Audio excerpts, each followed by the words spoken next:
C'est l'heure de notre compile, la compile des danseurs dans l'actu.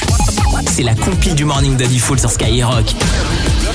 Juste pour rigoler, on peut mettre la musique moche là de Danse avec les stars. Vas-y, fais-toi un kiff. Pour moi, c'est le pire des génériques télé, ce truc. Allez, on se fait un kiff.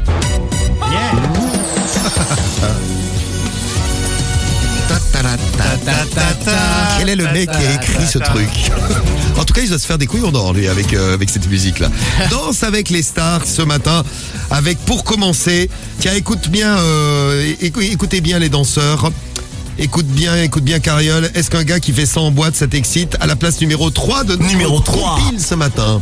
Et nous sommes aux States, une boîte de nuit américaine, un jeune agent du FBI qui se défoule sur le dance floor. Il y a plein de meufs, elles sont belles, elles sont bien habillées, bien maquillées, et il se dit, je vais faire le beau gosse. Alors, qu'est-ce qu'il Et donc fait il fait un salto arrière. Alors c'est bien, il le réussit sur le salto arrière. Sauf qu'il avait foiré. Moi. Ah non, il le Il s'était réussit. rétamé par terre. Sauf que le mec était armé sur lui, le cran de sécurité n'était pas mis, et un coup de feu est parti.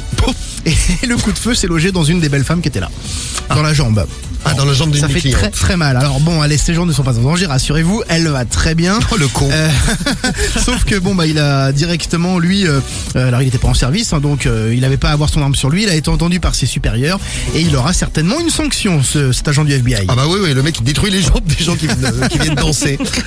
Donc c'était la place numéro 3 aux États-Unis. Moi je vais vous ramener en France tout de suite. Numéro 2. Numéro 2. Tiens, écoute bien Karim, parce que je sais que c'est une de tes méthodes pour draguer. Tu fais le moonwalk. Eh bien, à Calais, il y a un gars pour voler des téléphones et des portefeuilles. Il faisait quelques pas de danse près de ses victimes. Donc t'avais un mec qui arrivait en dansant vers toi, donc les gens ça les étonnait un petit peu. Et à chaque fois, les propriétaires se rendaient pas compte, mais il volait les portefeuilles des gens. Il avait l'air content, il était heureux, il faisait son show. Et le mec faisait ça, mais très très très souvent. Il avait plusieurs mentions dans son casier judiciaire. Le tribunal l'a finalement condamné à une peine de... Ah ouais, quand même, donc il avait dû voler un paquet de portefeuilles. 10 mois de prison ferme. Faites attention, si vous voyez un mec qui arrive en dansant, par exemple, sur une rumba, eh bien, méfiez-vous, c'est peut-être un voleur.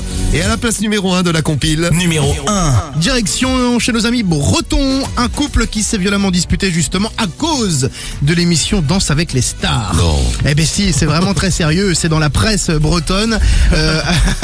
Alors en fait, donc ce couple est en train de regarder la télé tranquillement, et il y a un danseur qui a un magnifique torse musclé qui s'appelle Laurent Diffoul. Mestré. Ah pardon. Ah non, c'est Laurent Mestré, c'est un des candidats du concours de danse, et donc la femme fait des éloges, elle n'en peut plus, elle est totalement à bout face à cette musculature hors norme, et son compagnon, un petit peu plus vieux qu'elle, 46 ans, n'a pas supporté les compliments. Alors du coup, il cherche à lui aussi montrer qu'il est musclé, du coup il immobilise sa femme sur le canapé, elle l'a pas pris bien du tout, elle avait un verre de vin à la main, elle lui a explosé sur la tête. Ah, ils étaient bourrés les deux. Ils étaient Ça bourrés. m'étonne pas. Ils sont bretons. Pour s'embrouiller sur Danse avec les stars, faut être complètement pété. Alors ce pauvre homme de 46 ans saignait abondamment au niveau du crâne. Du coup le couple s'est rendu à l'hôpital. Il en est sorti le lendemain. Bon, il a pas déposé plainte contre sa meuf quand même, hein. Voilà, il s'est dit ça se fait pas. Mais sa compagne a quand même été placée en garde à vue pour violence volontaire sur conjoint avec arme par destination. L'arme, c'était le verre de vin. Ouais, le verre de vin. Ouais. Très bien.